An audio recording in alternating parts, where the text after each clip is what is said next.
and shattered glass. Officials have warned that aerial attacks by Russia are likely to intensify during the winter months. Megumi Lim in Kyiv.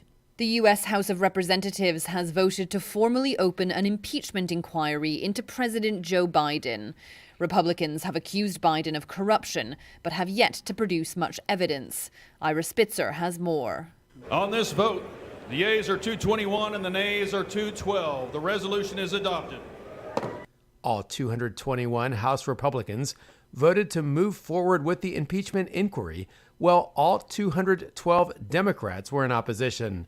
The inquiry against President Biden will give them more power to gather evidence ahead of a possible impeachment attempt early next year. Republicans have long alleged corruption in the Biden administration, much of it centered around the president's son Hunter Biden's business dealings, although they have yet to present any conclusive evidence of wrongdoing. In a statement, Biden said Republicans were wasting time on what he called a baseless political stunt. Scientists say they have finally solved a millennia-old mystery, pinpointing the exact cause of morning sickness. The research could lead to new treatment options for the estimated 80% of people who experience nausea and vomiting during their first trimester of pregnancy. Tony Waterman has more. The culprit of morning sickness, according to a new study published in Nature, is the hormone GDF-15. Researchers from Cambridge University and the Keck School of Medicine at USC say the more this hormone is swirling around a woman's body, the more severe her morning sickness will be. Being pregnant with twins or a girl can also impact the severity of sickness. Researchers are hoping this new information could lead to more targeted treatment in the future. Tony Waterman, Texas. From bureaus worldwide, this is FSN. Well, bless my soul, what's wrong? I'm Dan. I'm TL, and we're from Blue Suede Connection. And we're excited to be part of the KCHW family. Bringing you 2 hours of Elvis and fun every week. Join us every Saturday at 7 p.m. right here on 102.7 KCHW. We are your Blue Suede Connection. I'm all shook up.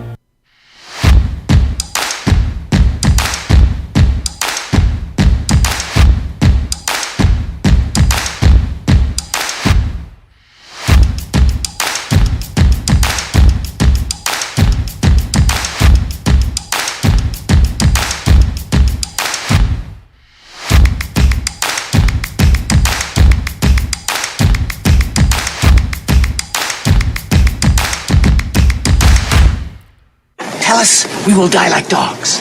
What? Tell us we will die like dogs. We will die like dogs. No, we will not die like dogs. We will fight like lions because we are the Three Amigos. Morning. Woo! Good morning. Woo! It's the KCHW Morning Show. Sorry, Chad. That was an extra good cough today. Thank you. It is Thursday, December 14th, and this is the KCHW Morning Show. It's Three Amigo Thursday. Woo! We're here with Alan, Scott, and myself. How you doing, guys?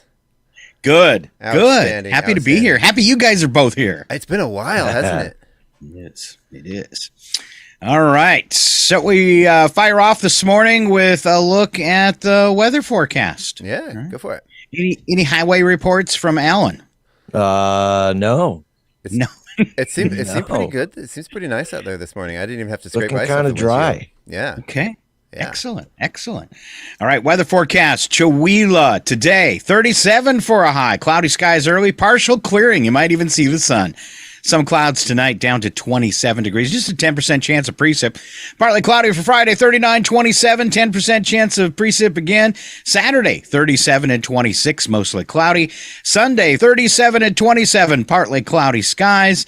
And then Monday right now, afternoon rain mix with snow at 30%, 36 and 32. And also, I guess Friday, the end of the morning show marks 2 weeks off for the morning show as we all take a holiday vacation. That's right. What? Yeah. Now that we got Alan back, we're going to tell him to leave again. Was it something I said? Yeah, we can only handle you once every 3 weeks. I guess I'm the only one going on vacation. Well, then, I'm going to tune in. I think you guys are going to do a show without me. That's what I think. That'd be horrible. Nobody tell him. We're not going to air it or put it on Facebook. Scott and I are just going to sit here in the studio alone and do the show. Yeah. All right. Nice. Just to keep it. Wait, I'm coming to town. Well, you'll be on Zoom. It'll be virtually alone with the two of us. I thought you were sending me a ticket. No, and then I'll be off the Thursday and Friday the following week too, because I will be actually taking a later holiday trip. All right. So let's see, kids. Today, breakfast. It's the stick, as in breakfast stick. Yeah. A variety of cereals, fresh fruit juice, and your choice of milk. And then for lunch today, it looks like you get that chicken teriyaki, some brown rice. Sorry. Raise your hand if you like brown rice. I do. I love brown rice. I call that burnt. I don't mind brown rice. I like the really. I like the brown jasmine rice. The brown jasmine rice is delicious. I didn't know they made a brown jasmine rice. Mm-hmm. Green beans, fresh veggies, fresh fruit, milk choice, and also the fortune cookie. Ooh, nice. I want to go to school and have lunch now. I'll go back to school just for the food. I want to see the breakfast stick. I'll mail you one. Is it like oak or maple or alder? It's maple. Pine. It goes with the pancakes. It's pine.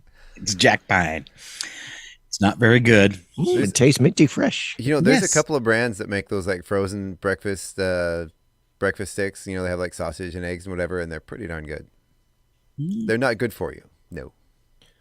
If it doesn't say Jimmy Dean, I'm not eating it. That's right. I believe Jimmy Dean doesn't come in a pre-made bowl. Yeah. I believe Jimmy Dean does make a breakfast stick.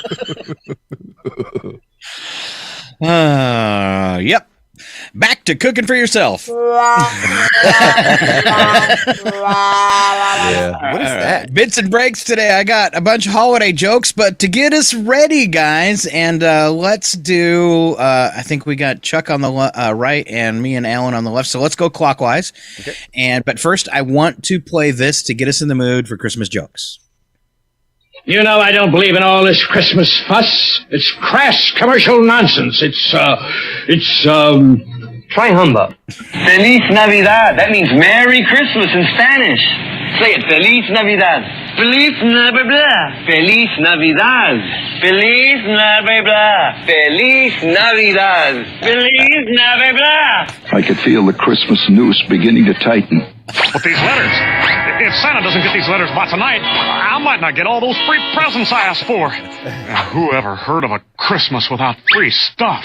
The Santa Claus in the lobby wants to kill me. Christmas is a very busy time for us, Mr. Cratchit.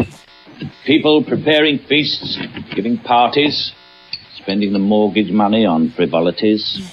One might say that December is the foreclosure season. Harvest time for the moneylenders. That's the Christmas spirit, my little Smurfs. Okay, people, tomorrow morning, 10 a.m., Santa's coming to town. Oh, my God! Santa here? I know him. We have no chimney in our house, which all us kids regret. So on Christmas Eve, we hang our socks on the television set. Greetings. I trust that Christmas brings you its traditional mix of good food and violent stomach cramp. And compliments of the season to you, Beckett. May the Yuletide log slip from your fire and burn your house down. We elves try to stick to the four main food groups: candy, candy canes, candy corns, and syrup. Merry Christmas to all, and to all a good night. Yeah! There you go. All right, into our some Christmas jokes for you this morning, and here comes Chuck Ritchie. That's right. So there's just over a week until Christmas. The bad thing is I haven't bought any presents yet. The good news is there's a liquor store open on every I can't even speak. There's a liquor store open on every corner until Christmas Eve. Is there in Chihuahua? We have one. We have one place to buy liquor here in Chihuahua. I know. Sorry. Yeah. Write it for Chihuahua. All right, Alan. I know. I like Pendleton, by the way, Chuck. Oh, Pendleton whiskey. Yes, I had an old fashioned with Pendleton the other night. It was delicious. And now we know that liquor stores are open until Christmas Eve. Okay, there you go. I'll show up at your house Christmas Eve, Alan. Thanks, buddy. Knocking on the door. Actually, if I showed up with a bottle of Pendleton, you probably wouldn't mind. No, I probably wouldn't mind at all. He'd just say thank you and take it and then shut the door. Yeah. Okay, bye. See you, Chuck. He's my Uber. Uber Eats. Thanks, bye. Thanks, bye. Wow. Wow. Is It's it you, Alan. Scott? No, it's you. It's you. Oh, so oh no, there is was- it me? We're going clockwise. It's me, isn't it? Yeah. Okay. I heard Alan told me there was a big traffic jam in Chihuahua this morning. In a cruel twist of Christmas fate, a reindeer got ran over by Grandma. Oh, no. I hope it wasn't Blitzen. He was Blitzen. It's the Pendleton. That's why they call him Blitzen. Huh. Nice. Ironically, so was Grandma. Yeah. And now we know Alan's reindeer name. Blitzen? Yeah. No, it's just Blitzed. Blitzton. So I got a Christmas card full of rice in the mail today. I think it was from my Uncle Ben. Do you know what you get if you eat Christmas decorations, Scott? No. You get tinselitis. Oh man. Wow. Could use it as floss, maybe. Right? That was bad. You ever does your cat, does Mooch, can you not put tinsel on your tree because of the cat? I don't have a tree this year. Oh, okay. Bah, humbug. I know. I do have some Christmas lights up though. Oh, good. 4 of them. And I noticed that when Mooch chews on those, her hair stands straight up. We have dedicated Sundays. Sunday is the day we're finally gonna put up the decorations. We just need to clear space for them first. If you have problems with cats in your tree, just shave the plastic off the positive wire on all your Christmas tree lights, and it'll keep the cat out of the tree. They'll learn really quick. Wow. Yeah. Hey, Chuck, what did donkeys send out near Christmas? I don't know what they send out, Scott. That would be Muletide greetings. Oh. Oh, wow. Did you write these, Scott? I do. Oh, good. I do, and I did. That was Hey, funny Scott. then. Yeah? What did the snowman say to the aggressive carrot? I don't know. Get out of my face. A gingerbread man went to the doctors complaining of a sore knee. A sore knee, the doctor said. Have you tried icing it? Wow. Wow. It's a long night. Long night. Last Christmas, I bought my friend a lie detector as a gift. Oh, I love it, she said. I said, we'll see.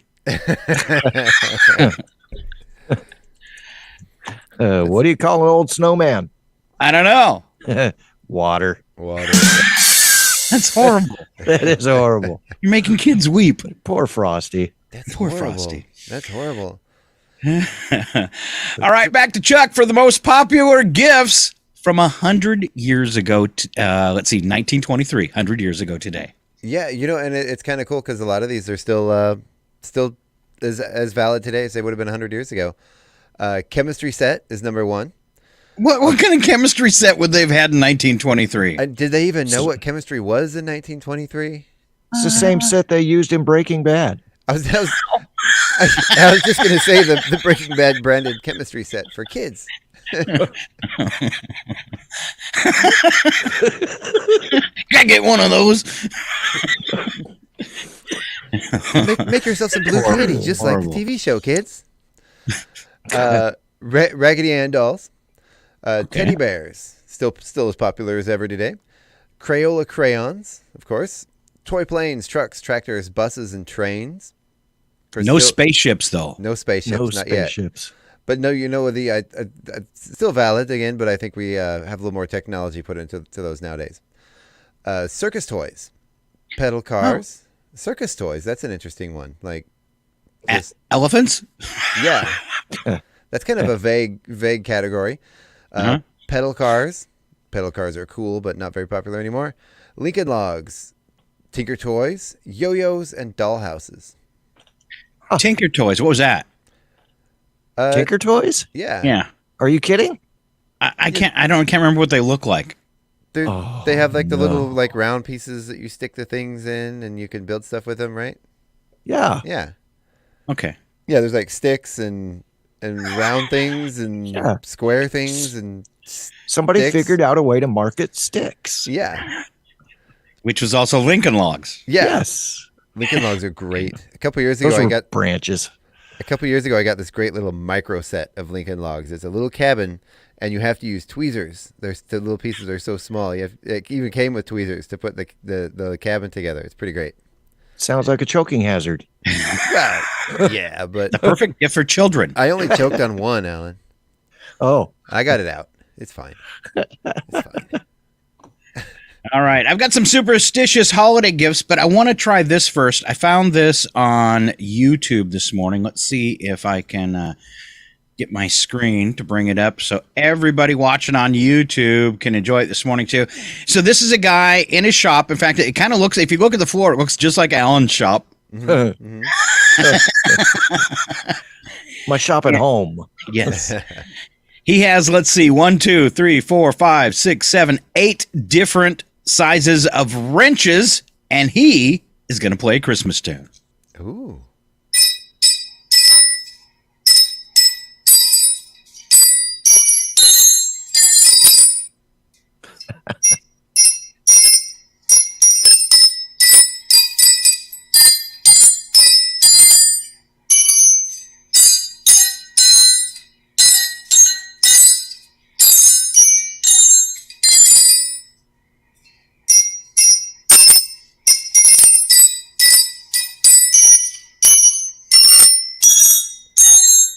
Merry Christmas! I love that. I actually really like that. That was fun. Awesome. And I bet you did it all without the 10 millimeter. Yeah, well, he couldn't find it. Oops. All right. Superstitious holiday gifts. There's a whole lot of gift giving going on all over the world during the holidays. Different cultures have different taboos.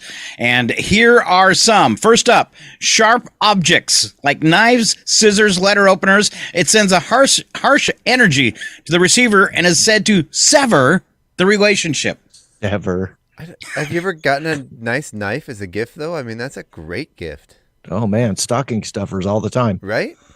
I don't know about a letter opener. I'd be like, what? Unless you got me a new computer to open emails. Be careful checking your guys' mailboxes because I sent you both katanas. Oh, nice. Very cool. Nice. All right. Watches and clocks, popular gifts in America, but in Eastern culture, they suggest you have a limited lifespan. Wow. Ooh. No. Wow. All right. If you're going to give a wallet or a purse, you must include a small amount of money because empty wallets and purses are bad luck. Huh. I can go for that. Yeah. Handkerchiefs as I call them. They suggest you expect the recipient to be doing a lot of crying in the future or wiping away sweat from frustration or making boogers. Yeah.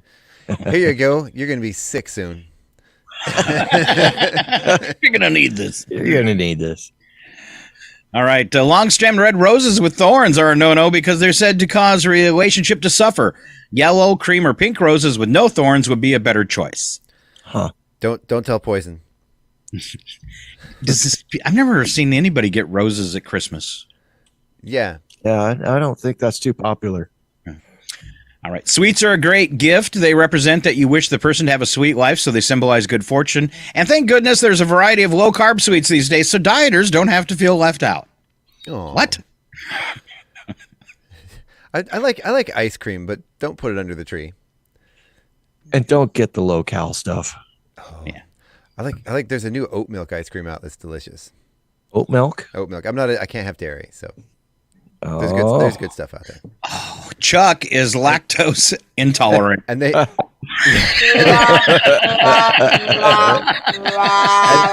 they make a dairy-free Cherry Garcia now, so there's that. So I can have my Cherry Garcia back. All right. Last one here. Bad luck Christmas gifts. Never recycle, regift gifts. When you recycle a gift, it symbolizes that you're giving away your friendship with the person who gave you the gift. So do the proper thing and just throw it away. Just toss it. That's horrible. What's really fun is when you give it away, like at a white elephant party or something, and the person that originally gave you the gift is at said party. Oh, get it back. I'm returning our friendship. Ooh. You want it back? All right, Alan Milani, candy cane facts. This is right up your alley because you're so sweet. Oh, I don't know how to take that coming from you. Thank you. The tradition of candy canes at Christmas started in 1670. Scott was there to honor St. Nicholas, who always carried a shepherd's crook. Ooh. Okay. Is that like a staff? It is. Now we know. So, and it's for yanking those sheep around. I always look at those old timey, shepherds with their shepherd's hook, and I like to imagine that the bottom pulled out and there was a sword in there. To protect their sheep. You know, it makes sense. How do we move from hooking a sheep to stabbing a sheep? It's for the wolves, Alan. It's for the wolves. Each season, the U.S. will manufacture about 1.2 billion candy canes, and that's enough to circle the globe 3 times. Ooh, wow. And finally, one medium candy cane has only 50 calories and no fat. It almost makes it sound healthy, Alan. It does. It's practically good for you. So, all right, Chuck. Yeah. These are gifts. These are things you say when you get gifts that you don't really like. I think we've all had that. Well. Now there's a gift. Wow. Your gift is so gifty. Gifty. Hey, as long as you don't have to feed it or clean up after it or put batteries in it, I'm happy. Sure. The batteries are the worst thing, aren't they? You get things with batteries and they last like 5 minutes, and then you have to buy more batteries. Ugh. As long as I always wanted one of these. Jog my memory. What's this called again? Just what I wanted. What is it? You know what? I'm gonna find a special place to put this. I think anybody with children can relate to that one. Yeah. I need one of these in my shed. Yeah. How about on top of the fridge behind the bin that stores the cake decorating stuff? Yeah. Perfect. It's underneath all the dust. Yeah. Boy, you don't see craftsmanship like this every day. And it's such an interesting color too. Purple's my favorite. I thought everybody liked plaid. Yeah. Oh, that was the last one, you say. I'm glad you snapped that baby up. Yeah. I prefer wow. All I can say is wow.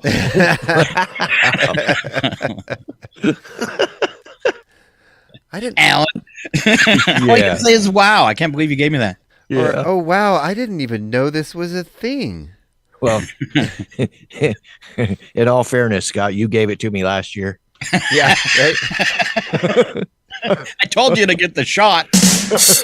Oh. Uh-huh. No. Items teachers have received as Christmas gifts. I remember as a kid, but I don't remember what I ever get. But I remember it was like, bringing especially when you're in grade school, bringing a gift for the teacher. I remember once my parents got sucked into this like multi-level. There was like this TV infomercial thing where it was like this package of these really cheap earrings, and it was like a 50-pack of earrings, and people would order them, and my parents would ship them up and send them out. It ended up being a total scam. But I stole one of those boxes of 50 earrings and brought it to my teacher.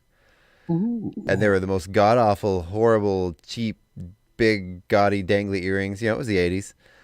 And I think she said one of those lines from the last bit there. Really? Yeah. She was like, "Oh, 50 earrings. Thank you." Yeah, it's bad. Yeah. I've got an ear infection now. Yeah. She came back to work on Monday with her head swollen. Let's see other items. Teachers have gotten a half-eaten package of candy. Ooh. With little sticky fingers that have been in it. Sorry, that was me. It was in my pocket. A dozen freshly gathered eggs. Wow. That wouldn't be so bad, though. That's actually a pretty great gift. Yeah. A Ziploc bag of vegetable soup. Oh. What do you do with that? Put it in your pocket, Alan. Yeah. How do you get soup into a baggie and keep it in there, though? I don't know. Uh-huh. How about a caged hamster? Now it says that one became a class pet. A package of dress socks, always good for the teacher. Socks are always I have good. one. I have the next one. It scares me. And I got it for Christmas. SpongeBob SquarePants tie. Oh, and you got it for Christmas? Got it for Christmas. Your kids are listening right now too, aren't they? I think one's working and the other one's asleep. I think I'm okay. Okay, good. All right. Let's see. Last one. Several teachers say they received half-bottle perfume or cologne stolen from mom's dresser. Aww. Same thing as those earrings, Chuck. Good job. Exactly. So, Alan, is that you? Yeah, it's me. 4 brilliant ideas from Scott. Those are your ideas. All right. Put snowplows on garbage trucks. They drive every city street anyway. It's true. Plus, they got to get to the trash can, so maybe it would help not leave a berm in front of the driveway. Make the front of refrigerators clear so you can look for what you want before you open the door. Oh my God! They make that. That's a good idea. They You know, like at the store. Yeah. I put a webcam inside my fridge so I could do that. My parents have one that you wave your hand in front of it, and the light in the glass door comes on, and then there's a light inside, and you can see what's inside. Oh, yeah, it's pretty nice. I've seen those. That's fancy. Yeah. Wow. I don't even have a fridge. Another brilliant idea. Another brilliant idea is put a teller window next to the drive-through window at fast food restaurants. Pull up, deposit your check, move up, and pick up your lunch. I like it. I like that. Yeah. Yep. I don't know that I would get lunch there if it takes my whole paycheck. Or I don't know, after handling the money and then food, that's probably not a good idea. Yeah. Yeah. Separate windows, separate businesses, maybe. Maybe. Yeah. Put a hand sanitizing station in between. I made a mistake though. I ended up eating 2 50s and a 20. The wrong window. This one is kind of genius. Put the air hose right next to the gas pump, so while the car is filling up with fuel, you can fill the tires with air. I think they had that, right? I don't know. I mean, that makes sense. It used to be right there at the island when I was younger. It makes sense. Now they've been replaced with TV moved screens. it and started charging a quarter. Yeah. There's the secret. Money. So I have some funny Wi-Fi names. Yeah, go ahead, Chuck. Yeah. So if you're ever looking for a new Wi-Fi name for your home router, you can try one of these. Marty McWi-Fi. Ooh, I like that one. You say Mom chose this one, or Mom choose this one. Oh yes, Mom choose this one. I get it. Tell my Wi-Fi I love her. Tell my Wi-Fi I love her. Okay. I love this one. Bill Y, the Science Fi. That's clever. I now pronounce you man and Wi-Fi. I like it. All right. You guys got any clever ones? Yeah, not your Wi-Fi. Not your Wi-Fi. Oh. Nice. I think the whole like FBI surveillance van thing is a little overplayed. I like it though. Yeah. But, you ever drive through a neighborhood with your phone on and see what all people's Wi-Fi's name are, or is that just me? That's just you. Because I'm a weirdo. I like seeing them. Some people get creative. Creepy Chuck. Yeah. I think I've said this before. My next door neighbor, we used to try to out sci-fi each other's Wi-Fi names. Mm-hmm. And if I changed mine, he'd change his, or vice versa. And we'd have like Stargate or Star Trek jokes. And yeah. See mine right now, Mooch Cat 1. Mooch Cat 1. Nice. I'm gonna launch her into space when she passes. Oh boy. Our Scott, I think you'd appreciate this one is Holodeck 1. Ooh, yeah. Like that. And then our backup, because that's like our 2G. And then our backup is Holodeck 2. Nice. Why don't you do Holodeck 5 so it makes sense? Why? Okay. Why would I do anything that makes sense, Scott? Okay. Yeah. All right, here we go. It's what Scott thinks about in the hot tub.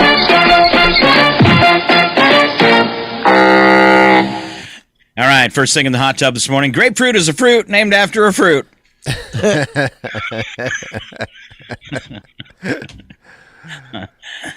Alan, if only 1% of the Earth's population likes you, you still have 75 million people who like you.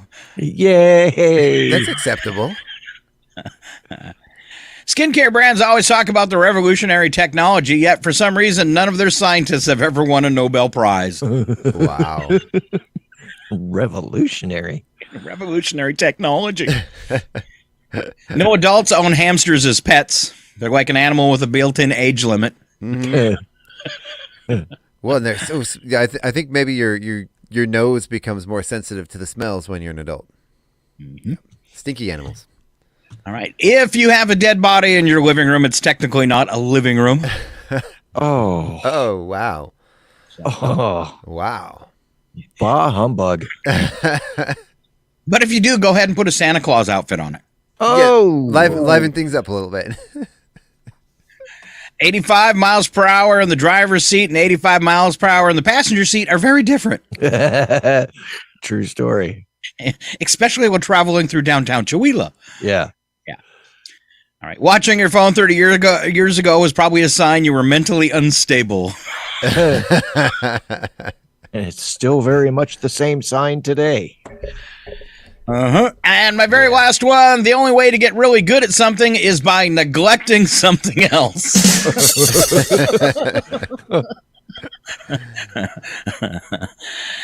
Sorry, honey. Yeah. That's true. All right. So you want to hear some outrageous resume mistakes? I do. So a survey of a hiring manager by Career Builder finds that 75% of employees have caught a lie on a resume. Manager said these were the most notable and cringeworthy real-life examples of mistakes on actual resumes. 22-year-old applicant claimed 3 different degrees. Wow. Yeah. That's an easy catch. Yeah, his name was Doogie Howser. Right. One applicant listed 40 different jobs in 1 year. Not a good sign. Wow. No. An applicant thought they had attached a resume to an email, but instead sent their full credit application for an apartment. It's better than sending risque pictures. That's true. An applicant referred to having as many marriages as jobs. Yeah, that's kind of a red flag. It was me. Yeah.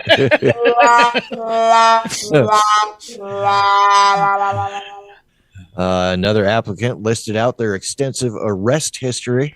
Well, you have to be proud of your accomplishments. Right? At least they're honest. Yeah. Yeah, and there's nothing about shoplifting in there. Nothing.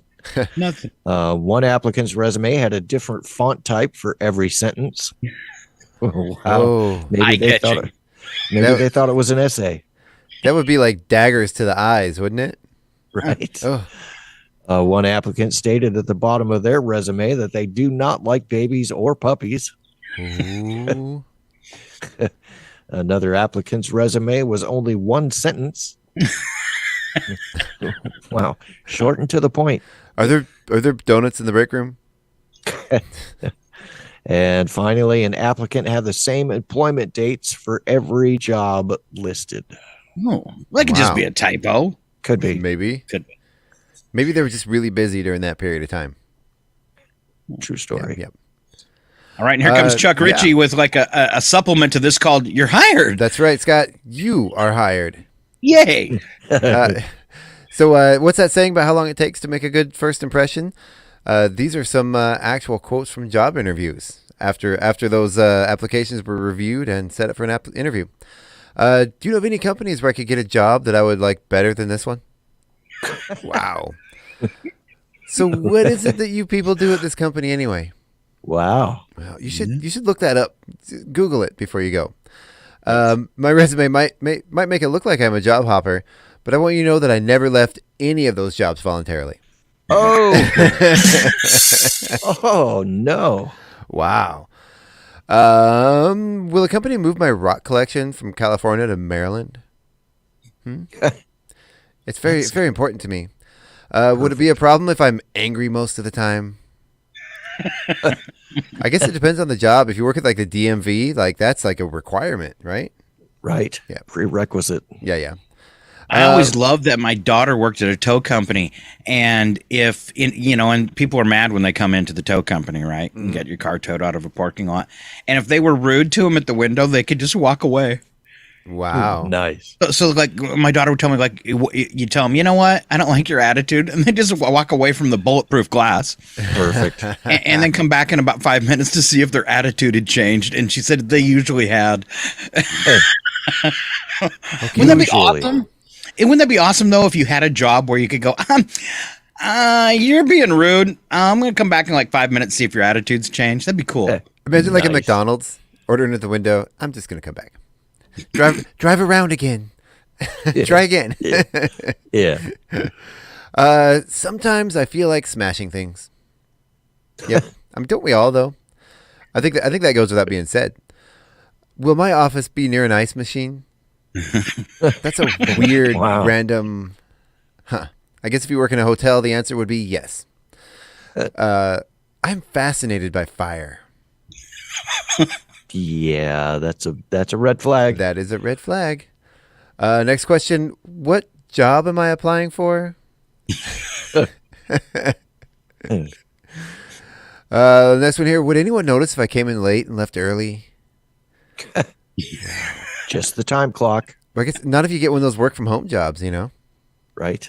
Especially you could like pre-do a video of yourself like I'm doing right now and just play it as you go. Yep. Yeah. Yeah. How many mornings do you get before you're fired? 1. 3, Chuck, and you're on 3. Oh, okay. I'm only on 3. Information. I think I've had way more than 3. I think I had 3 yesterday alone.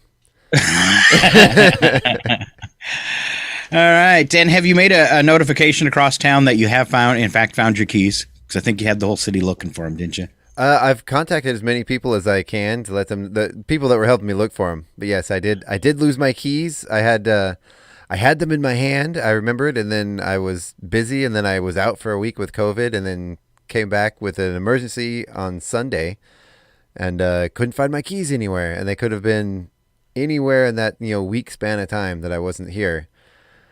The post office had them. Thank you, post office. All right. And how did they figure out that they were your keys? I was in the post office trying to get a new key to the post office box, and I looked down, and they were sitting there on the counter. Nice. Yeah. They hadn't moved them in over a week? No, they hadn't. Somebody's going to show up and see these keys and know they're theirs. And they had the well, first of all, they found them hanging from the door of the little mailbox door, with the key still in the door, and the number of the PO box is written on the key. You would have think that it'd been like, oh, okay, let's call the number that's the contact information for this box and say, hey, you left your keys here, but.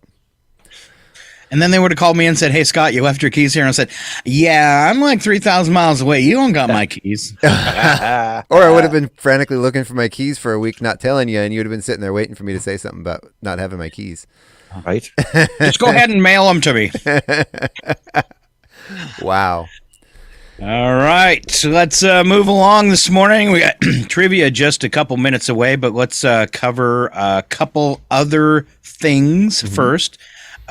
First up, we should probably talk about the play this weekend, right, Chuck? Yes. It's so that the play's gonna be Friday. It's Friday, Saturday, Sunday.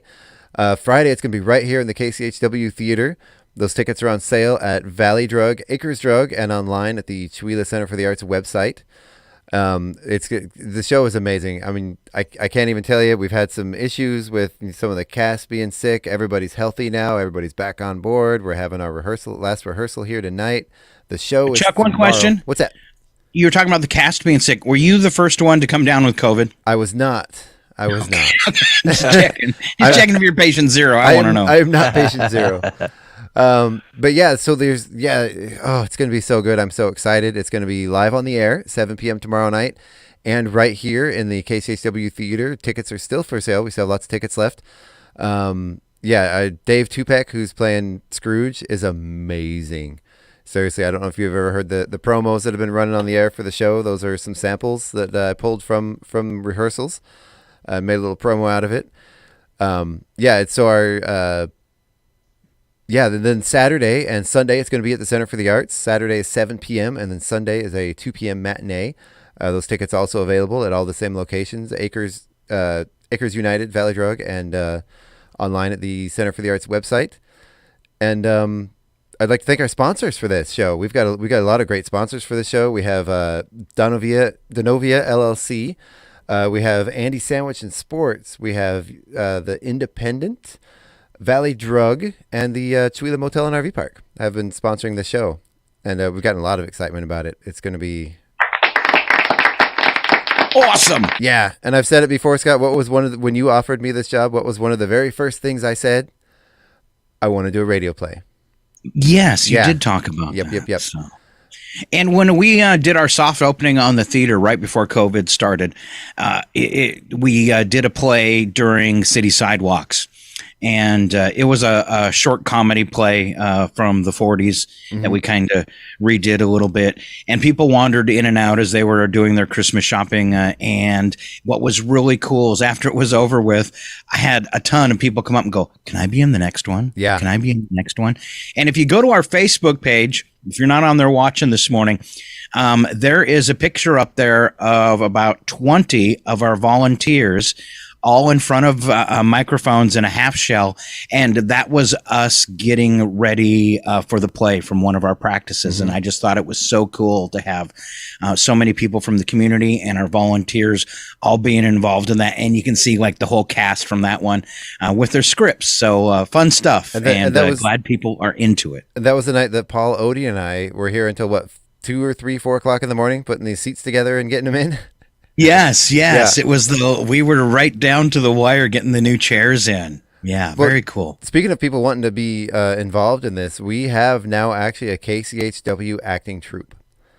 It's really? Yeah, the all the folks involved in this play, they've had such a good time, and they're really interested in it, and it's really coming out so great that they are now have sort of separated off from Park Avenue Players, and we are becoming we have a radio acting troupe, and you can contact us on our Facebook page. Contact Catherine Patton with the Park Avenue Players. She's going to be our director. She runs a tight ship, man. She runs a good show. You think it might be something you work into where like once a month we have a live radio play on the radio? I was thinking quarterly, but yeah, once a month would be a good goal.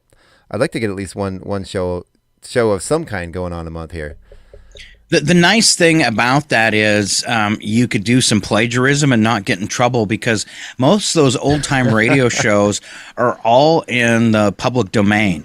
So you could actually take – and there's places where you can find entire scripts for those shows. So you could take them and rewrite them, maybe make them fit modern – replace some of the dialogue, make them fit modern times a little better, maybe tweak them for Chihuahua. Yep. And not have to worry about getting any trouble or paying any royalties, which is really nice. Well, and we've already, Catherine's already getting messages from other people not involved in this play saying they want to be involved in the next one, like you said. People submitting scripts, saying I want to direct one, or I want to be in one, or I want to write one, or we got all kinds of interest in it. It's going to be a lot of fun. And another, I'm going to lead that into a shameless plug for the station here. We have this hidden gem of a theater right here in the studio that I don't think most people even know about yet. So we're doing a lot of work and really, giving this place a good spit shine and getting it ready for after the coming new year. We're really gonna try to get some more stuff going on in here, and it's also available as a rental space for your private events or parties. So. It's got the most, and I can say this, and they were donated by the Chihuahua Center for the Arts because they ended up being some chairs they'd had for years that because they needed a reconfigurable space, they could not use these chairs, so they gave them to the radio station. They are the plushest, nicest chairs in town. You could sit in those chairs for 3 hours and not get sore. They tilt back. They're really cushy. And if you want to do a seminar or something, most of the chairs have flip-up desktops. They do. They do. So I'd say most being like all but one or two. Yeah. So, most of them. Yeah. All right. So that's going on just this weekend. So don't miss it. You got a show on the 15th, the 16th, and the 17th. Chuck, you're going to, as long as everything goes off without a hitch, you're going to broadcast these live on, is you going to broadcast it live each night or just on Friday? Just Friday night, because the other 2 nights it's going to be at the Center for the Arts, and we don't We don't have broadcasting equipment over there. Are you going to try to live stream the event as well? Absolutely, yeah. It's going to go out. It's going to go out live on the air on Facebook, YouTube, and Twitch. Nice. Same as our morning show. Yeah.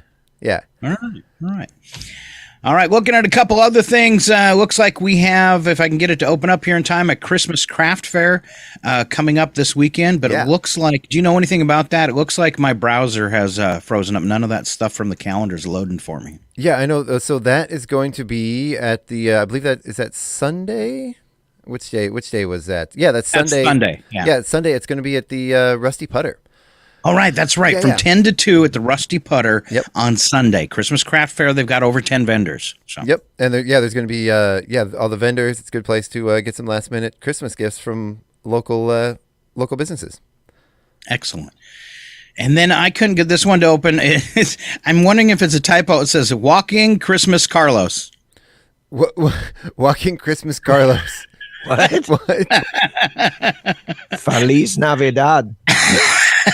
I think it's supposed to be carols, maybe. Oh yeah, probably. And I think that's if I'm correct, I think that might be the same group that is headed up by Paula, who is our announcer for the Christmas Carol play. Nice. Yeah. Okay. Unless it's the wrong one, and in that case, if that's yours, I apologize.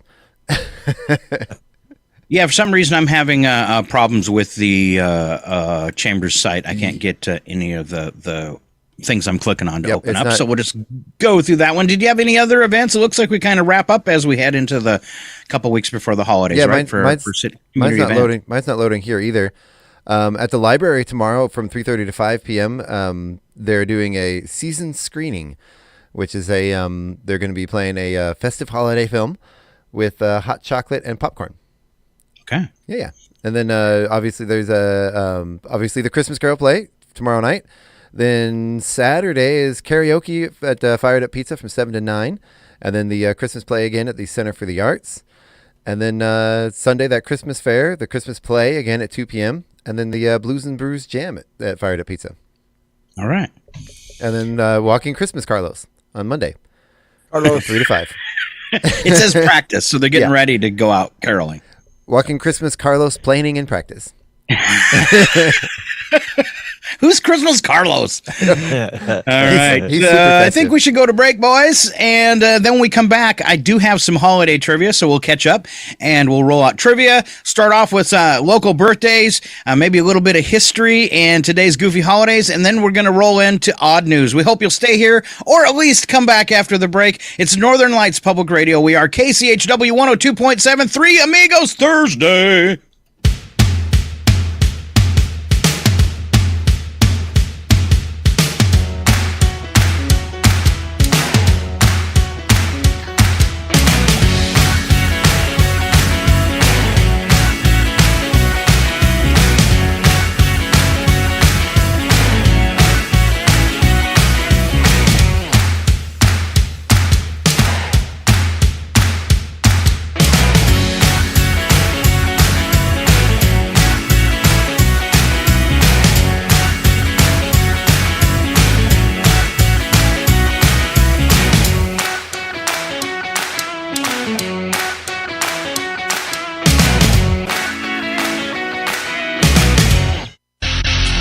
You're listening to 102.7 KCHW, Chewila. Public News Service Daily Newscast, December the 14th, 2023. I'm Mike Clifford. A high-stakes global climate conference wrapped up this week with a new agreement concerning fossil fuels in place. But it wasn't just elected leaders having talks. Environmental justice advocates from Minnesota are reflecting on their participation. At the 2-week-long COP28 summit, some 200 countries agreed to a more aggressive push in phasing out energy sources like coal. Underneath those high-profile negotiations were discussions about helping underdeveloped countries affected by climate disasters. Carolina Ortiz with Minnesota's Communities Organizing Latino Power in Action says it aligns with COPAL's desire to make environmental justice a priority. We need to continue pressuring our world leaders to do better and to continue making sure that we're putting community lives before profit. Earlier in the conference, leaders agreed to establish a loss and damage fund of nearly $800 million for smaller nations vulnerable to climate change. I'm Mike Moen. Meantime, the House voted Wednesday to formally open an impeachment inquiry into President Biden, pushing forward with a year-long GOP investigation that has failed to produce evidence of anything approaching high crimes or misdemeanors. That from the New York Times. Republicans said the vote was needed to give them full authority to continue carrying out their investigation amid anticipated legal challenges from the White House. Democrats have denounced the inquiry as a fishing expedition and a political stunt. The Times notes GOP leaders refrained for months from calling a vote to open an impeachment inquiry, given the reservations of mainstream Republicans about moving forward without proof that Biden had done anything wrong. And offshore wind development in the Great Lakes region has had a turbulent history and faced many challenges. Despite early proposals and plans, no commercial wind turbines have been installed in the region more than a decade later. Doug Bassett, an associate professor at Michigan State University who studies the acceptance of renewables, says Michigan isn't any closer to ramping up this technology than it was 10 years ago. A lot of policymakers are hesitant to get offshore wind attached to their name because it's such a controversial technology. I think people are afraid to kind of push it forward. While floating wind turbines are a potential solution for addressing concerns about visibility and environmental impacts, offshore wind in the Great Lakes continues to face political and public resistance. Earlier this month, the Lake Erie Energy Development Corporation, or LEEDCO, made the decision to halt the Ohio project indefinitely. Farah Siddiqui reporting. Across the lakes in Canada, the province of Ontario imposed a moratorium on offshore wind, citing a lack of scientific research on the turbine impacts. This is Public News Service. Planned Parenthood workers in Iowa, Nebraska, and Minnesota have filed an unfair labor practices complaint with the National Labor Relations Board. They are claiming the company isn't bargaining in good faith on a new contract. It's been more than a year, and bargaining teams for Planned Parenthood and its healthcare clinic workers, represented by the Service Employees International Union, have met nearly 36 times.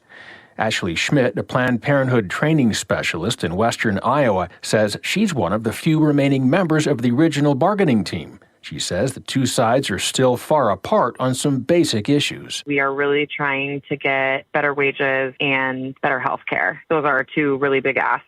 Schmidt says slight progress has been made, but the latest contract offer from Planned Parenthood presented all 14 members of the union bargaining team with what's known as a final written notice, making them at-will employees. Planned Parenthood says it has continued to bargain in good faith.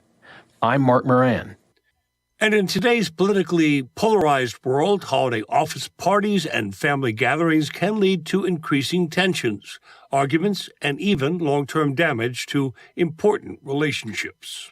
In Christine Miles is author of the book, What Is It Costing You Not to Listen?, which offers tips on how to navigate difficult conversations. She says instead of trying to challenge someone you disagree with, ask them questions like a journalist would to learn the story behind their position. Let that person talk more, sit back and listen to understand, seek the perspective they're coming from, and then the de-escalation begins. It's not about agreement, that's just about where are you coming from. Psychologists have warned that holding back your feelings when that funny uncle makes an off-color comment can actually cause harm. I'm Joe Ullery reporting. And finally, some tips from our Alex Gonzalez. With the holiday gift-giving season here, consumer advocates want to make sure parents and caregivers understand the threats that toys can pose to kids.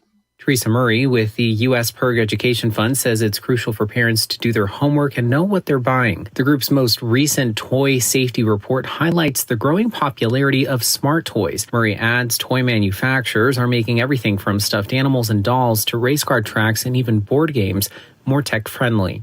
So a lot of times these companies are collecting data. Maybe they're using it for play, but then they're also using it in many cases to market things to your child that maybe you don't want your child to have, or they're just putting information in these databases. You can make sure the toys you buy or that your child already has are safe by following tips at toysafetytips.org. This is Mike Clifford for Public News Service, member and listener supported. Here are some radio stations, big and small, your favorite podcast platform. Find our trust indicators at publicnewsservice.org. It's 8:18. Programming made possible by donations from the following. Fired Up Pizza. Fired Up Pizza, located at 206 East Main Avenue in downtown Chewelah, offers craft beverages and brick oven-fired pizza, including a variety of sandwiches, salads, pasta, and homemade soups, featuring weekly events such as bingo, karaoke, and live music. Fired Up Pizza also has space for your private event and offers both in-house and off-site catering services. Open daily at 11:30 a.m. for lunch and dinner. For more information, visit their Facebook page or contact Fired Up Pizza at 509-936-9121. Fired Up Pizza is a proud supporter of public radio in Stevens County. And by Chewelah Flooring. Chewelah Flooring at 214 East Clay in the 3rd Street Mall offers a wide variety of products including carpet, ceramic and porcelain tile, vinyl and laminate planks, and vinyl sheet flooring. Chewelah Flooring carries products for both commercial businesses and residential homes, including brands like National Flooring, Del Tile, Mannington, and Mohawk. They also offer blind repair. For more information, you can visit online at CheWelahFlooring.com, call 509-935-8021, or via email at CheWelahFlooring@gmail.com. Chewelah Motel and RV Park. Chewelah Motel and RV Park, located at 301 South Park Street in Chewelah, offers 14 single or double rooms, each with a refrigerator and microwave, in-room coffee station, Wi-Fi, cable, and 58-inch screen television. 2 Airbnb options are available, both with full kitchens, coffee, and a 65-inch smart TV. They also feature 26 full hookup RV spots with 30-amp service. For reservations, they can be reached at 509-935-4763 or CheWelahMotelandRVPark.com. Chewelah Motel and RV Park, 301 South Park Street in Chewelah. Your KCHW morning show, made possible by a donation from God-Fearing Brothers Auto Center. God-Fearing Brothers specializes in auto services, including repair, maintenance, and detailing. They also stock a full selection of tires, make glass repairs, offer towing, and have an auto sales lot on the corner of Highway 395 and Main Street at the light. For more information, you can visit the Auto Service Center at 806 East Main in Chewelah.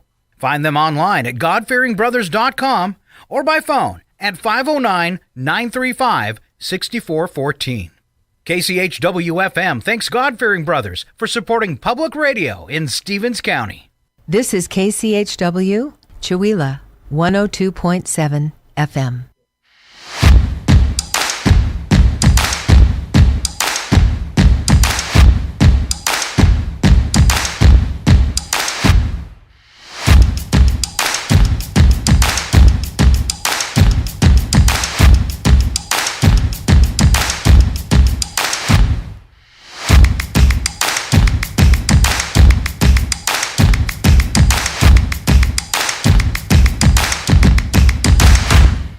We are the Three Amigos! Good morning. Welcome back to the KCHW Morning Show for part 2 of the Thursday Morning Show. Three Amigo Thursday with Scott, Allen, and myself, Chuck Ritchie. Woo! Yeah. My coffee's all reheated. I'm ready. I reheated my coffee and I left it in the other room, Scott. Oh, man. Let's turn that studio camera and watch Chuck run. I'll be right back. No, I'll stick around for a minute. You'll live? I'll wait till Scott's talking and nobody's paying attention anyway. Okay. Oh, wow. Wow. A chat with you and somehow death loses its sting. Payback. Yeah. All right. Who's got a birthday calendar? Because I don't. Did you get that, Alan, or do you want me to do it? I wrote them down. Okay, I've got a couple names. Perfect. Today we have Shirley Stolp and Sean Buck, Beuck. Not sure I think how it's to Buick. say that. Yeah. All right. And those are just our 2 birthdays? That's it. All right. Applause for them. You know them, you love them, see them around town, point and laugh, tell them Chuck was talking about them on the radio. That's right, we were. All right. Let's see. How about Chuck? Why don't you roll out some celebrity birthdays? We just have a few today. Yeah. Oh my goodness. You know what? I was doing our stuff through the email, and I never logged into Interprep, Scott. I will get it then. No. Dee Wallace having a birthday. Remember her from Cujo? Oh, and was she the extraterrestrial? Oh, she is 75. Wow. All right. Archie Cow from Chicago PD, 54. Jackson Rathbone from the Twilight movies is 39. I don't know which one that was. I have no Probably idea. on Team Jacob. Your Team Jacob? Is that what you said? I have no idea. All right. Vanessa Hudgens is 35, and singer Tori Kelly, 31. On to history we go. Chuck, are you with us? I am. In 1903, the Wright brothers made their first attempt to fly with the Wright Flyer at Kitty Hawk, North Carolina. It crashed. 3 days later, after repairs, they got it to fly. Then in 1959, the Motown record label was founded in Detroit by Berry Gordy. 1977, the film, the greatest film of all time, Saturday Night Fever, was released. No. See? Why do you look scared when you're doing that, Scott? It is kind of scary. It is kind of scary. But I got the moves. 2003, on this date, U.S. President George W. Bush announced the capture of Saddam Hussein. Okay. 2000. I'm going to skip that one. 2016, Amazon announced its first delivery by drone 1.2 miles from a warehouse in the UK. That's impressive. Right? Then 2009, the Bel Air Mansion was featured in the TV series The Beverly Hillbillies, sold for $150 million, becoming California's most expensive property. 150. That we laugh at those prices now. Yeah. That's what it cost to buy a 3-bedroom, 2,000 square foot house in Chihuahua now. Or a Tesla. Yeah, right? In 2020, the U.S. Electoral College voted 306 to 232 to officially affirm Joe Biden's presidential election victory. Then in 2002, Stephen Twitch Boss, hip-hop dancer, choreographer, actor, and co-host of the Ellen DeGeneres Show, passed away. He's gone. We're going to leave it there. Yeah, that was it. See, that's what you get for not reading ahead. Can we back up to the George Bush one from 2003? Yeah. Okay. I have a couple recordings, and I blame all of the problems in current day America on George Bush. That makes sense. Okay. Makes sense. Okay. All right. So here you go. My own wickedness destroyed the United States. One more.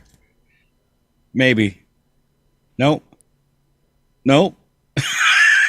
Oh, okay. It's not working. All right. Not a Republican, but at least he seems like someone you could go have a beer with, Yeah. Not going to happen. Wouldn't be prudent. Probably not. All right. Special events, Alan Milani. It's free shipping day. Where? I have no idea. Okay. Biscuits and gravy day. Ooh. Screwdriver day. That would be the cocktail, the screwdriver. Oh, okay. I had my toolbox out and everything.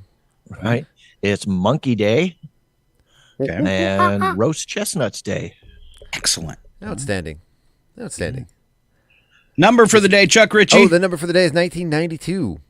That's the year that Ranch. This is a very, very, very important day in history, Scott. Okay. That's the year that Ranch overtook Italian as the most popular salad dressing in the United States. 1992, a day of infamy. History was made.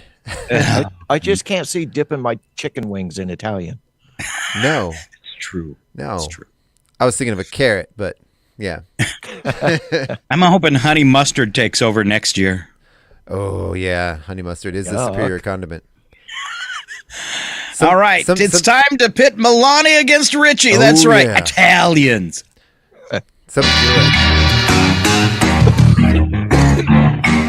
The following program is closed captioned for the thinking impaired. And Italians. I want to ask you a bunch of questions. I want to have them answered immediately. But you'd probably not be able to because you're both Italians. I just wanted to say real quick, sometimes I buy the chicken strips just for the honey mustard dressing. Yes. Yep. Yes, me too. Yep. Can I have extra, please? Because I use them on other things at home. Can I get the an extra thing of honey mustard and a spoon? I'm just going to say this. Spoko has the best honey mustard on the planet. 1,000%. Yes. Yep. I've actually went online back when they were Chester's, because I know that's where it was coming from. I went online to like the Chester's website, which they give all the they sell all the condiments to franchisees, and they do not sell them to the public. Yeah, I thought, how you got the best honey mustard anywhere, and you don't sell it to the public? Yeah, lame. Yeah, you can't buy that by the bottle. They do it because they want you to buy their chicken. That's right. All right, here we go. Your first trivia questions are: which came first, the holiday edition? All right. Ooh. Which came first, boys? The Christmas tree or the traditional round Christmas ornament? I'm going to go with the tree. Yeah, me too. All right, 16th century for the Christmas tree, those pagans. And then the round Christmas ornament, 1847. Okay. That was too easy. Let's toughen it up. Electrically lit Christmas tree or the Christmas card? Card. Card's right, 1843, 1882 for the lights. And we covered that, I think, last week, that before that they used candles and had lots of house fires. Yeah. Nice. How the Grinch Stole Christmas or a Charlie Brown Christmas? Which one came first? This one a little tougher, maybe. Ooh. I'm going to say Charlie Brown.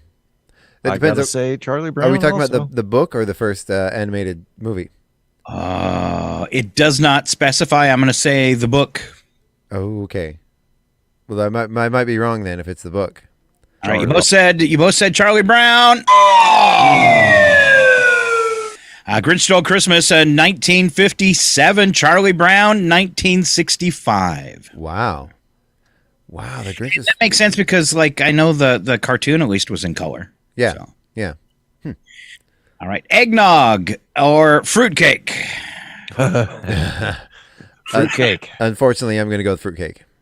And you're both right. Fruitcake.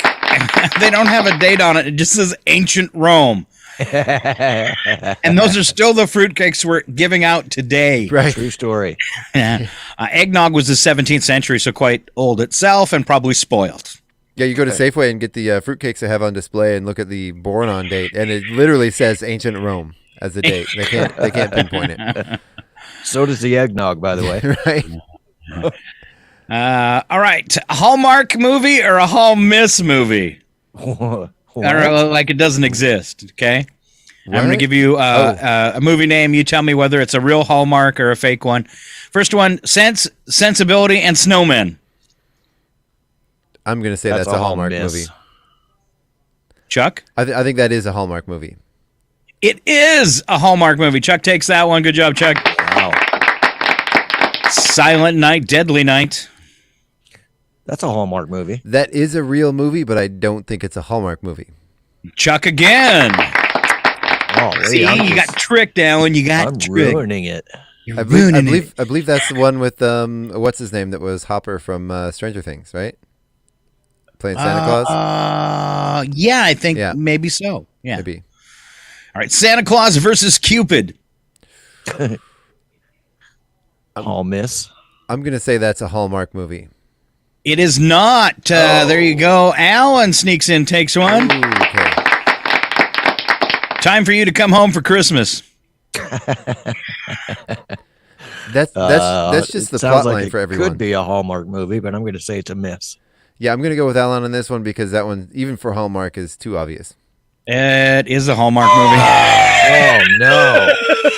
And it is too obvious. That should have been obvious. Right? That it was too obvious. All right. New Year, New Me. I'm going to say Hallmark movie. Sounds like a Jenny Craig commercial. Yeah. Yes? Hall Miss. Hallmark. It is a Hallmark movie. There goes Chuck. Wow. Blue Christmas, Bluer New Year's Eve. I'm going to say that is a movie, but definitely not on the Hallmark Channel. That's a miss. You're both right. It's my life. Christmas scavenger hunt. Hallmark. Hallmark, yeah. Both of you. Hail to the king, baby. Nice. All right. Good job, boys. You're doing well on the Christmas stuff. Let's try some more Christmas trivia. What is Charlie Brown's complaint about Christmas? Oh, boy. That's a toughie. I have the same complaint. You know, if it was a Great Pumpkin movie, I could probably recite it line for line. But the Christmas one, not so sure. I don't know. You guys are going to smack yourself upside the heads. It's too commercial. It's too commercial. Oh. Yeah. Christmas? What? Go ahead. Christmas? Sorry? Christmas is commercial? Nuh-uh. Nuh-uh. Good grief, Charlie Brown. 10,000 points for Alan. On what street did Santa Claus' miracle occur? 54th. 42nd Street. Chuck? Wasn't it 54th? You're both wrong. 34th Street. 34th. Miracle on 34th Street. You guys are all over the place. You need GPS. Counting Rudolph, how many reindeer are there? 8. Yeah, I'm going to agree with Alan. I'm going with Alan on this one. Wow. Oh, no! 9. We suck again! Just picture Santa's sleigh. Okay? And 8 tiny reindeer. If counting Rudolph there was 8, when Rudolph wasn't there, that means he had a lopsided sleigh. 9 because Rudolph leads the front. In front, all by himself. Yeah. Did I play the right sound effect? Oh, no! We suck again! Yeah, I did. Yeah. In It's a Wonderful Life, what part of George's house is always broken? You want to hear a confession? I have never in my life seen that movie.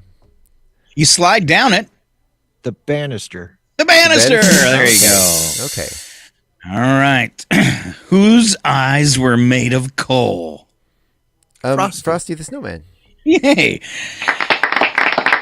It's okay. I'm dumbing them up for you. Yeah, you give us one a 4-year-old can answer. What song was originally titled One Horse Open Sleigh? Jingle Bells? Jingle Bells. All right. There you go. It's a Wonderful Life. What 2 friends share names with 2 Sesame Street characters?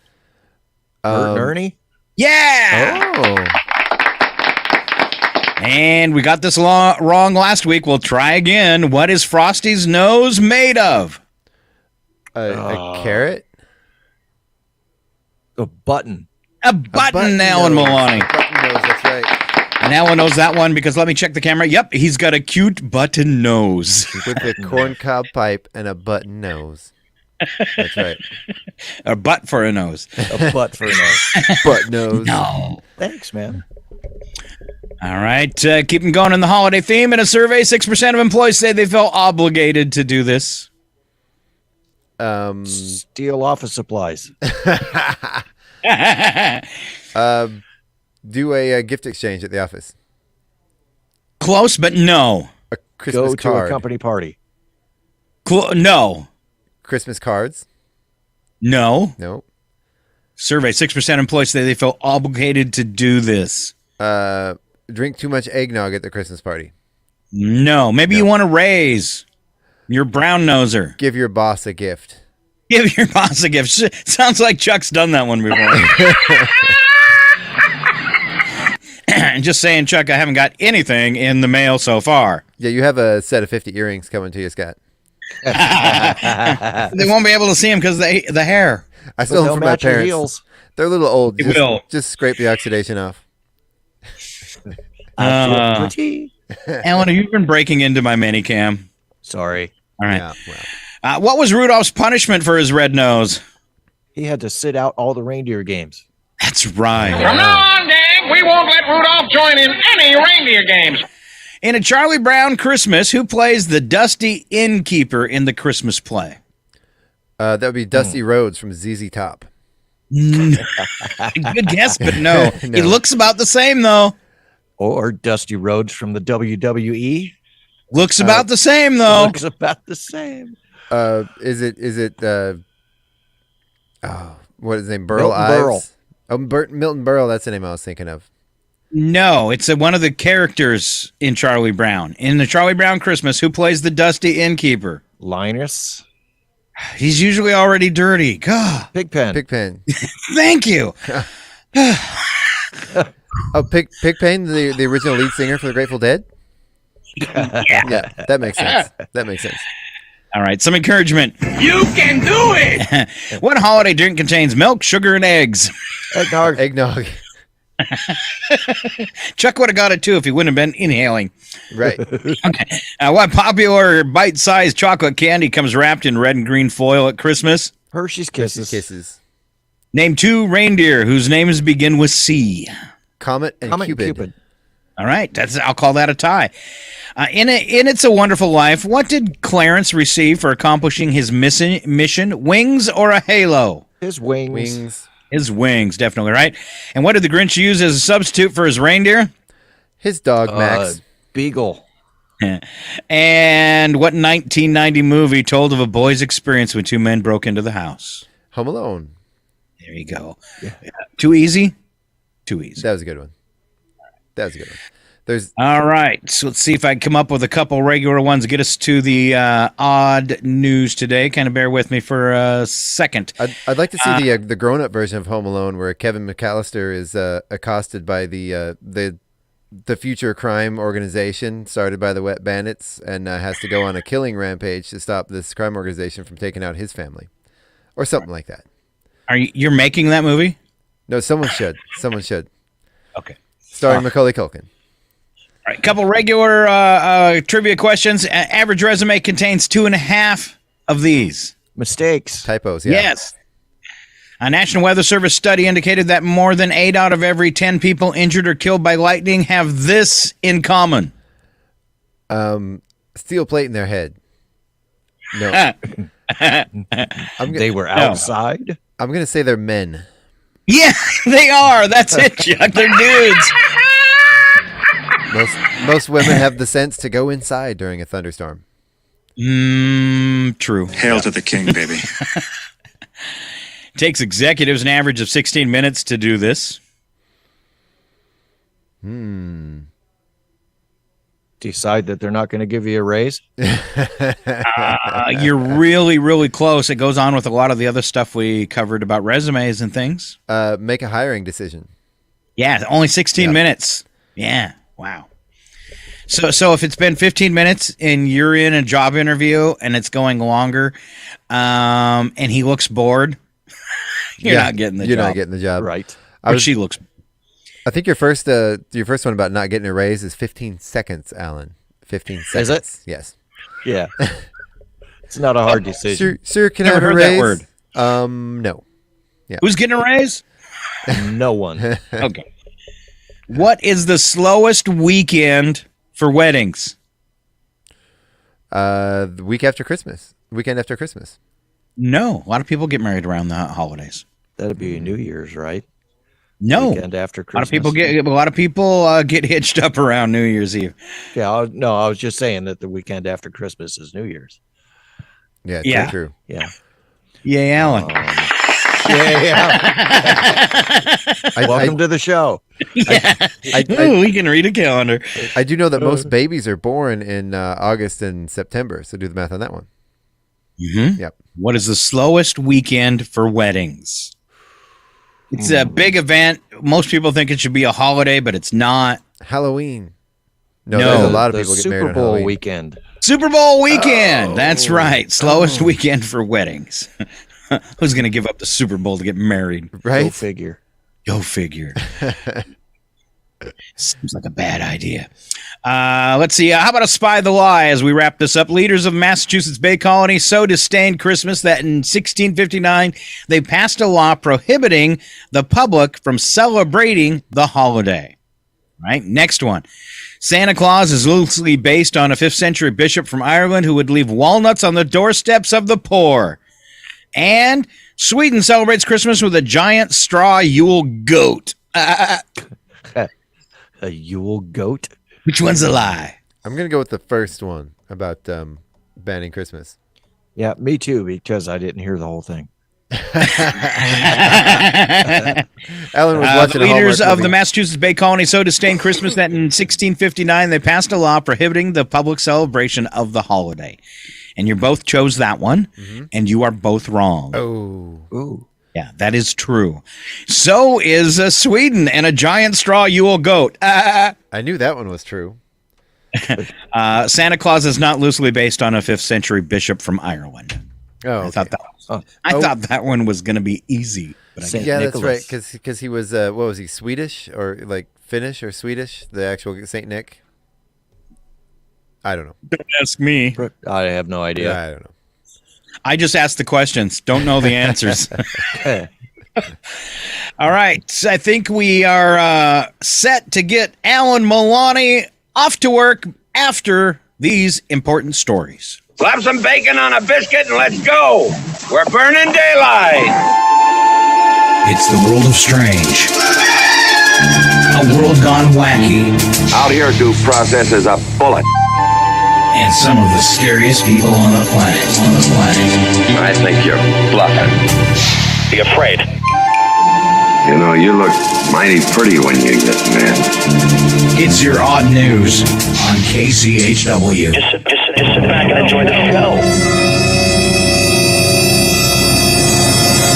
It's the craziest of the crazies, and we kick it off with the news attack, where the first sentence is true, second sentence always a bad joke, and here comes Chuck Ritchie. That's right.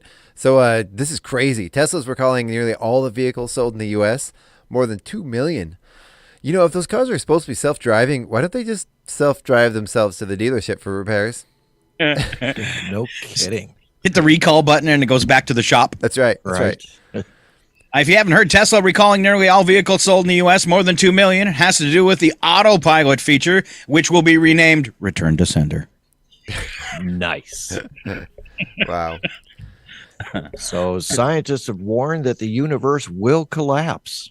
And there's nothing we can do about it except to finish off the last of the eggnog before anything happens. I was reading ahead and I thought it said deviled eggs at first, and I was going to wholeheartedly agree. Get him in while you can. A would-be burglar in Australia had to be rescued after he became stuck in the grease vent of a Chinese restaurant. However, he does show signs of post-traumatic stress anytime he hears the word egg roll. No egg roll. Oh. Wow. What would you pay to skip seeing the in-laws over the holidays? The average person says they'd pay $258. But I'll throw in an extra $50 and I'll skip my own family too. Wow. Ouch. That's hard. Wow. I mean, Yeah, yeah. Chuck could do it too. I'd pay that much just to avoid the awkward silence after my father-in-law's political rants. Oh, probably. Yeah. Ouch. Oh. Back to you, Chuck. Survey asked which American they think will continue to remain famous centuries after their death. The number one response was Jesus, who is not an American. Number two was the guy who came up with the drive-through window.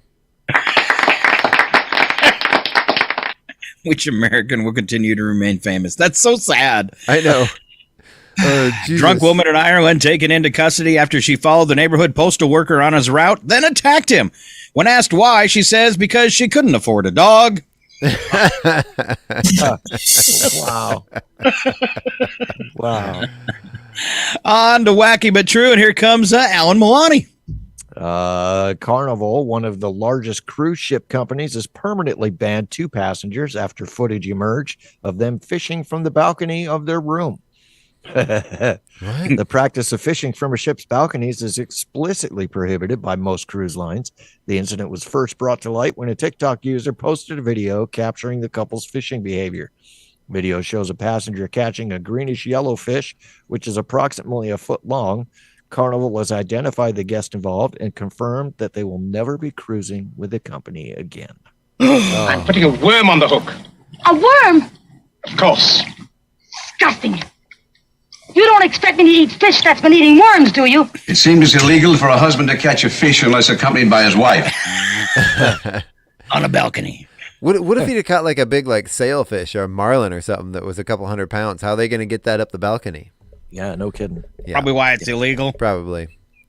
You yell down to the cabin below, hey! Hey! You grab that. You grab that for me. Yeah. Get the net. Oh, is it my turn? Yeah, sorry about that. Hey, I was just thinking about fishing off the balcony of a boat, thinking how that could work.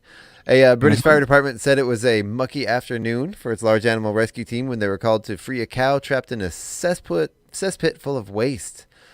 Firefighters drained the pit, and the cow was sedated before being fitted with straps and hoisted to safety. The cow was then carried a short distance to the barn, where she was put on some nice, dry, clean straw. Aww. Farmer's valuable time. To speed things up, we crossed a cow with a kangaroo. It would have worked better. Jump yourself out of there. All right. It's a nice dry straw. Well, looks like the cows have come home to roost. That's right. That's right. And police in Scotland arrested a man for throwing a sandwich at his girlfriend during an argument. She was very hungry, and I made her a sandwich. And then she said that she was tired, and she had to go right to bed. You're a 3-decker sauerkraut and toadstool sandwich with arsenic sauce. I'm throwing. Not a sandwich, but baloney. I once had a very vivid dream that I threw a fish at my wife. Yeah. It was a good dream. I'm putting a worm on the hook. A worm? Wow. I think it's Alan. Probably. An Austin woman was arrested for stealing an Uber driver's car and using his credit card without consent. The incident happened while the driver was taking the woman to the airport, and she became upset about the duration of the trip. The woman grabbed the driver's phone and threw it out the window, forcing the driver to stop and retrieve it. While the driver was outside, the woman took control of the car and drove away, leaving the driver stranded. The vehicle was later found abandoned in front of a terminal at the airport, and the passenger was apprehended before she could board her flight. Oh, man. Oh, go, girl, go! I'm going. I got the metal to the pedal and the thing to the floor. Okay. You hear so many terrible stories about people doing bad things to Uber drivers. I don't know if I'd ever want to do that. No. I mean, I guess I'd just be happy to be abused. Right? It seems dangerous. At least someone's paying attention to me. Yes. Poor Scott. Oh. It's Chuck. What's that? It? No, that was the last one. Oh, you were the last one? Well, then it's me. Why didn't you tell me? No, that was the last. That was the last of them. That was the last of the. There's 3 more. Oh, not on mine. Oh, is this in the email, Scott? You're not following the directions this morning. I am not. Alan, are you with me? I can be shortly. I got it. So you got it now. So yeah, I just passed up the shower thoughts. Okay. In Guyana, a teenage girl screamed when 2 men entered her home. She and her grandma were wrestling with intruders when neighbors came to their rescue. The outraged citizens caught one of the men and used their own duct tape to stick him to a utility pole until police arrived. I love it. That's the kind of attention we all need. What's that? Nice. Duct tape. I need it for taping something. Can tape all of your buns together.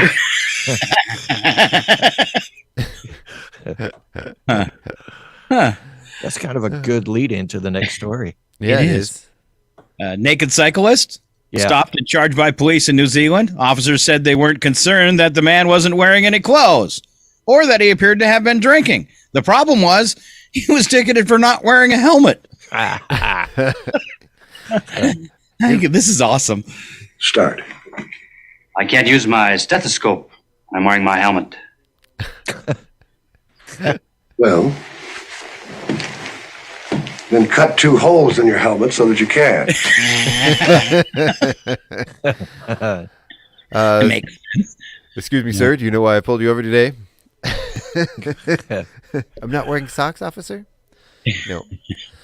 No. Yeah. That's okay. All right, last one. I think we go to Alan. Yeah. Germany, a lack of communication between a mechanic and a trucker led to huge problems for the mechanic. Truck driver thought the mechanic was done working on his rig when he looked around and didn't see anyone inside the garage. He didn't see anyone because the mechanic was busy working under the truck. The driver hopped into the cab and began backing out of the garage. In an effort to avoid being run over, the mechanic grabbed onto the bottom of the truck and held on. The driver finally stopped 10 miles later. Oh, wow. Ouch. Wow. I got a couple for this one. First. Hang on, baby Jesus, this is gonna get bumpy. We'll do what we can when we can. At the moment, we're helpless. You might as well sit back and enjoy the ride. Yeah. Kind of like this show. That's like some Indiana Jones stuff right there. 10 miles hanging onto the bottom of a truck. That's Crazy. dedication. He's going to need some of that duct tape. Got to hand it to the guy for his stamina, though. Right? He probably burned himself on the muffler, too. Right? All right, guys, wrapping things up here. Let's give Chuck Ritchie another chance to tease our big play happening at the radio station on Friday. Yes. Tickets are available at Acres United and Valley Drug Company. Also available at the Chula Center for the Arts website. It's going to be a Christmas Carol. We have Dave Tupac starring as our Ebenezer Scrooge. He's absolutely amazing. Big thank you to Catherine Patton for directing. Thank you to our sponsors, Andy Sandwich and Sports, Denovia LLC, Valley Drug Company, the Chula Independent. Man, it's going to be great. It is happening tomorrow night, 7 p.m., live here in the KCHW Theater. It's going to be live in the theater and on the air. We have seats available for sale. Then on Saturday, that play is going to move over to the Center for the Arts at 7 p.m. and Sunday also at the Center for the Arts at 2 p.m. So yeah, it's gonna be a really, really fun show. It's really neat. And since this is a radio play, I'm guessing that it's kind of done in the style of a reader's theater where they get to have their script, or is it more like a play? They do get to have their script. It's sort of a hybrid. They're going to be in full costume. It is set for the period. The Center for the Arts has even purchased old-timey microphones cool. that are functional. Of course, we don't get to keep those. The theater is going to keep those. But, But no, it's going to be really great. And the play is set in a 1940s radio station doing a Victorian traditional telling of A Christmas Carol. So we are a radio station doing a radio play of a radio station doing a radio play. So It's fantastic. It's really good. I get goosebumps every time I hear the rehearsals. It's coming along so well. I'm excited. It's kind of like the three of us impersonating disc jockeys. Exactly. True story. I'm just a dude pretending to be another dude. All right. For myself, Scott Allen, Mr. Chuck Ritchie, and Alan Malani, we hope you have a great day. We've got one more show coming up tomorrow. That'll be Chuck, myself, and we'll be joined by our resident Trump impersonator, Jet Timmons. So catch us for the final show for 2023 tomorrow here at 7:20. Other than that, have a great day. Keep on listening to the public radio right here in Chihuahua. We are KCHW 102.7. Bye, guys. Bye, everybody.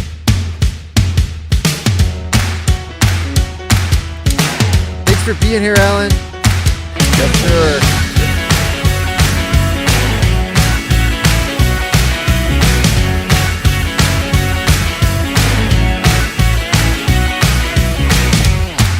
Farmer's valuable time.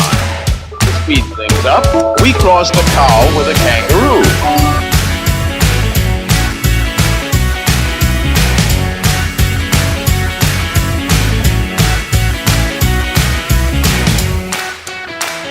Concludes the broadcast from World Control.